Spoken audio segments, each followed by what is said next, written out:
महिला बस बाहर सब्जी खरीदने जाना चाहती थी, लेकिन जैसे ही उसने दरवाजा खोला वह डर के मारे देखती है कि दरवाजे के सामने एक विशाल काली दीवार खड़ी है। पति पत्नी यह देखकर तुरंत हैरान रह गए। उन्हें बिल्कुल भी समझ नहीं आया कि पिछली रात क्या हुआ था।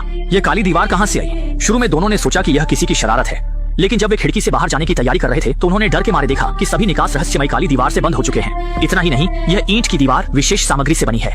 निक चाहे जितना भी कोशिश करे, यह काली दीवार हिलती तक नहीं। यह दृश्य देखकर पत्नी लिसा ने तुरंत पुलिस को बुलाने का सोचा, लेकिन अजीब बात यह थी कि इस समय दोनों के फोन पर कोई सिग्नल नहीं आ रहा था। हेलो। जब वे पूरे घर में सिग्नल खोज रहे थे, निक ने एक अजीब बात देखी। उसने देखा कि जैसे ही इलेक्ट्रॉनिक उपकरण काली दीवार के पास आते हैं वे प्रभावित होते हैं। जाहिर है यह काली दीवार ही फोन के सिग्नल खोने का असली कारण है। बाहर जाने की जल्दी में लिसा ने तुरंत दराज से इलेक्ट्रिक ड्रिल निकाली और बिना कुछ कहे काली दीवार में ड्रिल करने लगी। लेकिन दोनों के लिए चौंकाने वाली बात यह थी कि चाहे वे कितनी भी कोशिश करें, ये काली दीवार बिल्कुल भी क्षतिग्रस्त नहीं हुई।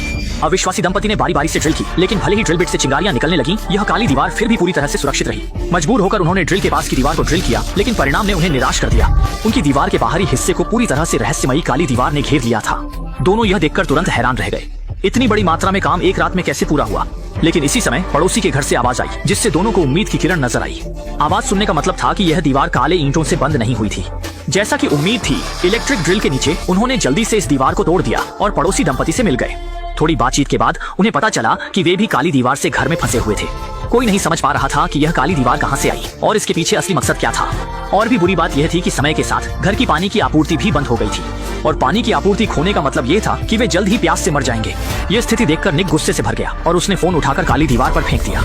लेकिन इस हरकत से उसे एक नई खोज हुई। टूटे हुए फोन के पुर्जे काली दीवार पर चिपक गए। क्या यह काली ईंटें चुंबक से बनी हैं? अपने विचार की पुष्टि करने के लिए उसने तुरंत बड़ी मात्रा में लोहे की वस्तुएं निकाली और पूरी काली दीवार पर समान रूप से फैला दी। थोड़ी कोशिश के बाद उसने पाया कि काली दीवार में वास्तव में एक रहस्य छिपा था, और वह यह था कि काली दीवार की चुंबकीय शक्ति अलग अलग थी। शायद काली दीवार का रहस्य इन 4 सबसे मजबूत चुंबकीय बिंदुओं में छिपा था। लेकिन जैसे ही दोनों सोच रहे थे, दीवार पर लोहे की वस्तुएं अचानक हिलने लगीं। शुक्र है कि निक ने तेजी से प्रतिक्रिया दी और समय पर अपनी पत्नी को चोट से बचा लिया, लेकिन दुर्भाग्य से उसकी पीठ पर लौटे हुए लोहे के टुकड़े से चोट लग गई। मजबूरी में उसने पहले अपनी पत्नी से अपने घाव को बांधने के लिए कहा। थोड़ी देर आराम करने के बाद दोनों ने पड़ोसी के घर की ओर जाने वाले छेद को बड़ा करना शुरू किया। सोच रहे थे कि ज्यादा लोग मिलकर ज्यादा ताकत लगाएंगे। उन्होंने तय किया कि वे वहां जाकर उनके साथ मिलकर भागने की योजना बनाएंगे। लेकिन इस समय पड़ोसी दंपति भी रहस्यमयी काली दीवार के सामने असहाय थे। यह महसूस करते हुए कि वे अब और इंतजार नहीं कर सकते, निक ने चारों ओर उपयुक्त उपकरण खोजने शुरू किए। अंत में उसने पड़ोसी के घर में एक बड़ा लोहे का हथौड़ा पाया। उसने काली दीवार पर मारना शुरू किया, लेकिन उसके हाथ सुन्न हो गए और सामने की काली दीवार फिर भी हिली नहीं। जाहिर है यह काली दीवार इतनी मजबूत थी कि वे कल्पना भी नहीं कर सकते थे। अब बल प्रयोग करना बेकार था। इस समय वास्तुकार लिसा को अचानक कुछ याद आया। असल में इससे पहले उसने पता लगाया था कि यह अपार्टमेंट 1997 में बनाया गया था और द्वितीय विश्व युद्ध के दौरान इसके नीचे एक बंकर बनाया गया था जो मेट्रो सिस्टम से जुड़ा था। इसलिए लिसा को यकीन था कि अगर वे नीचे की ओर खुदाई करते रहेंगे तो वे निश्चित रूप से बंकर तक पहुंच जाएंगे और वहां से बाहर निकल जाएंगे। इस उपाय को कारगर समझते हुए इस समय वे पानी और भोजन से वंचित हो चुके हैं। अगर वे समय पर बाहर नहीं निकले तो सभी यहाँ फंसकर मर जाएंगे। जल्दी ही फर्श में एक बड़ा छेद कर दिया गया। आधे दिन तक यह सुनिश्चित करने के बाद कि नीचे कोई नहीं है, निक चादर के सहारे नीचे उतर गया। लेकिन जैसे ही वह आसपास की स्थिति का जायजा ले रहा था, एक गंभीर रूप से बीमार बुजुर्ग हाथ में बंदूक लिए बाहर आ गया। बुजुर्ग ने सोचा कि निक उसकी सामग्री चुराना चाहता है, इसलिए उसने उसे तुरंत वापस जाने की धमकी दी। क्योंकि अब की स्थिति जैसे कि दुनिया का अंत हो, केवल सामग्री ही सबसे महत्वपूर्ण है। हालांकि निक लगातार सब कुछ समझाने की कोशिश कर रहा था, लेकिन बुजुर्ग कुछ भी सुनने को तैयार नहीं था। सौभाग्य से इस समय बुजुर्ग की पोती बाहर आ गई और समय पर बुजुर्ग को बंदूक नीचे रखने के लिए मना लिया। कुछ बातचीत के बाद बुजुर्ग ने कुछ लोगों के भागने की योजना में शामिल होने के लिए सहमति दे दी। बुजुर्ग की अनुमति मिलने के बाद कुछ लोग बिना कुछ कहे फर्श को तोड़ने लगे।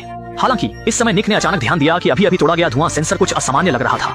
लेकिन जब उसने इसे खोला तो उसने पाया कि अंदर एक कैमरा छिपा हुआ था। संदेह के साथ उसने बुजुर्ग से पूछा, क्या यह कैमरा उसने लगाया है? हालांकि बुजुर्ग भी इस बारे में अनजान था। वह केवल इतना जानता था कि ये सब मकान मालिक ने लगाया था। अपने मन की धारणा को सत्यापित करने के लिए निक ने तुरंत रसोई के धुआं सेंसर को भी खोल दिया। जैसा कि उम्मीद थी, अंदर भी एक कैमरा लगा हुआ था। यह दृश्य देखकर सभी को एहसास हुआ कि शायद यह पूरी तरह से एक बंदरों की नाटकबाजी है। मकान मालिक ने जानबूझकर एक काली दीवार बनाई जिससे इन लोगों को यहाँ फंसा दिया, और मकान मालिक और पर्दे के पीछे के अमीर लोग निश्चित रूप से मॉनिटर के सामने इन लोगों का मजा देख रहे होंगे। जब उन्हें पता चला कि मकान मालिक बगल में ही रहता है तो सभी ने तुरंत रसोई की दीवार को तोड़ दिया, मकान मालिक से जवाब मांगने का इरादा किया। हालांकि जब वे मकान मालिक के घर में पहुंचे तो उन्होंने भयभीत होकर देखा कि मकान मालिक पहले ही खून के तालाब में गिरा हुआ था, और अजीब बात यह थी कि उसके दोनों हाथ गायब थे। इस अजीब मौत ने तुरंत सभी को आतंकित कर दिया। लगता है कि इसके पीछे की सच्चाई कुछ असाधारण है।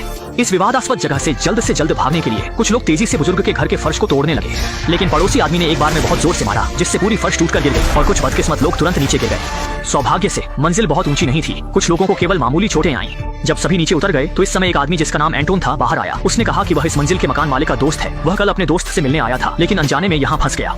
लेकिन इस समय किसी को भी उसकी बातें सुनने का बिल्कुल मन नहीं था। तत्काल आवश्यकता थी, वे केवल यहाँ से बाहर निकलना चाहते थे। लेकिन यह सुनकर एंटोन हंस पड़ा और बेहिचक बोला कि बाहर जाना भी मौत का रास्ता है।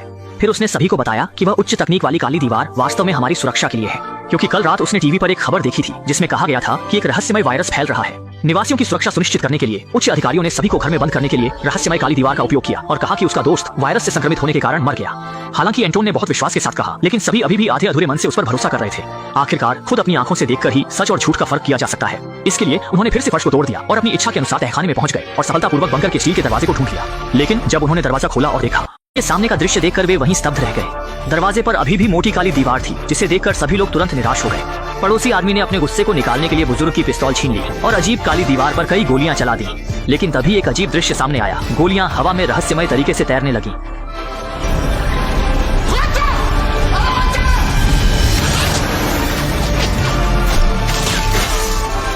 कुछ युवा लोग तेजी से प्रतिक्रिया करते हुए बच गए, लेकिन बुजुर्ग इतना भाग्यशाली नहीं था। उसे वापस लौटती गोली ने सीने में छेद कर दिया। अंततः अत्यधिक रक्तस्राव के कारण उसकी मृत्यु हो गई। इस घटना के बाद सभी ने इन काली दीवारों की भयानकता को समझा और भागने का विचार छोड़ दिया। सौभाग्य से उनका आत्मसमर्पण निक को प्रभावित नहीं कर सका। वह दृढ़ता से मानता था कि मकान मालिक की मौत का संबंध रहस्यमय काली दीवार से है और काली दीवार के पीछे की सच्चाई को उजागर करने के लिए कुछ लोगों ने मकान मालिक के घर लौटने का फैसला किया, ये देखने के लिए कि क्या कोई उपयोगी सुराग मिल सकता है। कमरे में कोई उपयोगी चीज नहीं मिली, लेकिन ध्यान देने वाले निक ने देखा कि मकान मालिक का यह लिविंग रूम उसके ऊपर के लिविंग रूम से काफी छोटा है। वास्तव में उसने खोजबीन के बाद पाया कि एक दीवार के पीछे एक खाली जगह है। इसका मतलब है कि एक छिपा हुआ कमरा है। जब वह इसे खोलने का तरीका खोज रहा था, पड़ोसी आदमी ने एक दराज से एक रिमोट कंट्रोल निकाला। उसने बस इसे बेतरतीब ढंग से दबाया और छिपे हुए कमरे से आवाज आई। स्पष्ट रूप से यही छिपे हुए कमरे को खोलने का नियंत्रक था। लेकिन पासवर्ड क्या था? इस समय निक को अचानक कुछ याद आया। उसने हल्के से रिमोट कंट्रोल पर आटा फूंका और अगले ही पल 4 फिंगरप्रिंट दिखाई दिए और 4 अंकों के केवल 24 संयोजन थे। लगातार प्रयासों के बाद अंततः उन्होंने छिपे हुए कमरे का दरवाजा खोल दिया, जिसमें कुछ कंप्यूटर रखे थे और उन पर सभी निगरानी दृश्य थे। मकान मालिक छिपे हुए कैमरों के माध्यम से सभी निवासियों के घर की स्थिति को स्पष्ट रूप से देख सकता था। जाहिर है मकान मालिक एक विकृत व्यक्ति था जो झांकने का शौक रखता था, लेकिन अब इन बातों पर ध्यान देने का समय नहीं था। तत्काल आवश्यकता थी काली दीवार के रहस्य को समझने की। और जब उन्होंने पिछले निगरानी वीडियो देखे तो सभी ने पाया कि ईंट की दीवार 4 बजे अचानक बिना किसी को खबर हुए प्रकट हो गई थी। निगरानी दृश्य के आगे बढ़ने के साथ निक ने देखा कि पहली मंजिल पर रहने वाला प्रोग्रामर जो एंटोन का दोस्त था, उसने रहस्यमय काली दीवार को खोलने में सफलता प्राप्त की थी। हालांकि निगरानी ने काली दीवार के खुलने का दृश्य नहीं दिखाया, लेकिन लगातार फ्लैशलाइट के बाद दरवाजे की दीवार पर गलियारे की रोशनी का दृश्य स्पष्ट रूप से देखा जा सकता था। लेकिन इससे पहले कि वे खुश हो पाते, निगरानी में एक भयानक दृश्य दिखाई दिया। एंटोन ने अचानक बाहर के दोस्त को खींच लिया और अंततः उसे जिंदा गला घोंट दिया। निक ने महसूस किया कि स्थिति गंभीर है और जल्दी से वापस चला गया, लेकिन तब तक बहुत देर हो चुकी थी। बुजुर्ग की पोती पहले ही मारी जा चुकी थी और पड़ोसी आदमी को भी एंटोन ने बंधक बना लिया था। निक ने देखा और तुरंत एंटोन से लड़ाई शुरू कर दी, लेकिन उसकी कमजोरी के कारण वह जल्दी हार गया। जब एंटोन उसे मारने की तैयारी कर रहा था, पड़ोसी आदमी ने समय पर मदद की, जिससे एंटोन को काबू में किया जा सका। इसके बाद लगातार पूछताछ के बाद एंटोन ने पूरी कहानी बताई। असल में वह और उसके द्वारा मारे गए प्रोग्रामर दोस्त एक टेक्नोलॉजी नैनो कंपनी के लिए काम करते थे। वे रहस्यमय काली दीवारें उनकी कंपनी के उत्पाद थे और कंपनी के पुराने कर्मचारी के रूप में वह अच्छी तरह जानता था कि केवल वायरस या बड़ी आपदा के समय कंपनी इस तरह की काली दीवार को सक्रिय करती है, जिससे निवासियों की सुरक्षा सुनिश्चित होती है। इसलिए वह मानता था कि बाहर कोई वायरस फैल चुका है, लेकिन उसका दोस्त मानता था कि सिस्टम में कोई खराबी है। दोनों अपनी अपनी बात पर अड़े रहे और जब दोस्त हर हाल में काली दीवार को तोड़कर बाहर निकलना चाहता था, तो उसने खुद को फंसने से बचाने के लिए अपने दोस्त की बेरहमी से हत्या कर दी। ये सुनकर सभी लोग गुस्से से भर गए, क्योंकि बाहर निकलने का एकमात्र व्यक्ति भी मारा गया था। जब कुछ लोग नहीं जानते थे कि क्या करना है, तो ऊपर की मंजिल की महिला पड़ोसी ने कुछ देखा। असल में एंटोन के दोस्त ने काले दीवार के फटने के कुछ समय बाद ही रातों रात एक प्रोग्राम लिखा था। ये समझने के बाद कि वही प्रोग्राम काली दीवार को तोड़ने की कुंजी है, निक ने तुरंत सामने वाले के कंप्यूटर से वो प्रोग्राम अपने मोबाइल में डाल लिया। इसके बाद उसने फोन को काली दीवार की ओर किया और जल्दी ही फोन पर चारों ओर प्रकाश बिंदु बटन दिखाई देने लगे। लेकिन निक को भी नहीं पता था कि बटन का क्रम क्या है, इसलिए वह केवल एक एक करके क्लिक कर सकता था। उसके अंधाधुंध कोशिशों के साथ काली दीवार तुरंत प्रतिक्रिया देने लगी और ठोस से धीरे धीरे अनगिनत कणों में बदल गई। महिला पड़ोसी ने सोचा कि यह बाहरी दुनिया की ओर जाने वाला रास्ता है और उत्सुकता से अपना हाथ अंदर डाल दिया। कौन जानता था कि अगले ही पल उसका हाथ अंदर बुरी तरह फंस गया और काली दीवार उसे जोर जोर से अंदर खींचने लगी। जल्दी ही उसका आधा शरीर अंदर धंस गया। इसी समय काली दीवार फिर से ठोस हो गई।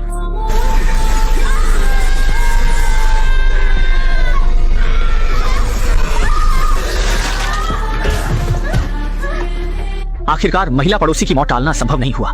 यह दृश्य देखकर एंटोन ने ताना मारते हुए हंसी उड़ाई, जबकि महिला पड़ोसी का पति दुखी होकर लगातार गोली मारकर एंटोन को मार दिया। घटना के बाद वह अपनी पत्नी की जुदाई सहन नहीं कर सका और आखिरकार गोली मारकर आत्महत्या कर ली। इस सारी उथल पुथल के बाद अब केवल निक और लीसा ही बचे हैं और महिला पड़ोसी की मौत ने उन्हें यह एहसास दिलाया कि फोन पर दिखने वाले प्रकाश बिंदु इतने सरल नहीं है। यह निश्चित रूप से फोन के पासवर्ड की तरह है। सही क्रम में डालने पर ही काले दीवार को अनलॉक किया जा सकता है और आगे के 2 लोग केवल बहुत सावधानी बरत सकते हैं। जब निक ने प्रकाश बिंदु को दबाने की कोशिश की तो फोन पर दिखाई देने वाली फ्लैशलाइट ने लीसा को कुछ याद दिलाया, क्योंकि चारों बटन एक निश्चित संख्या में फ्लैश को ट्रिगर करते हैं। इसका मतलब है कि वे फ्लैश की संख्या के माध्यम से 4 बटन के क्रम को निर्धारित कर सकते हैं और एंटोन के दोस्त द्वारा काले दीवार को खोलते समय की फ्लैश स्क्रीन को संयोग से कैमरे ने रिकॉर्ड कर लिया था।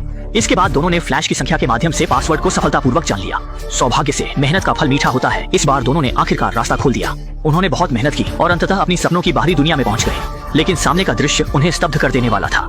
उन्होंने देखा कि सभी इमारतें रहस्यमय ईंटों से पूरी तरह से ढकी हुई थीं।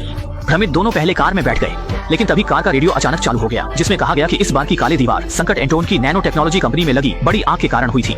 सिस्टम के क्षतिग्रस्त होने के कारण काले दीवार तंत्र स्वतः सक्रिय हो गया, जिससे यह त्रासदी हुई और बाहर घूम रहे अन्य लोग सुरक्षित स्थान पर इकट्ठा हो गए हैं।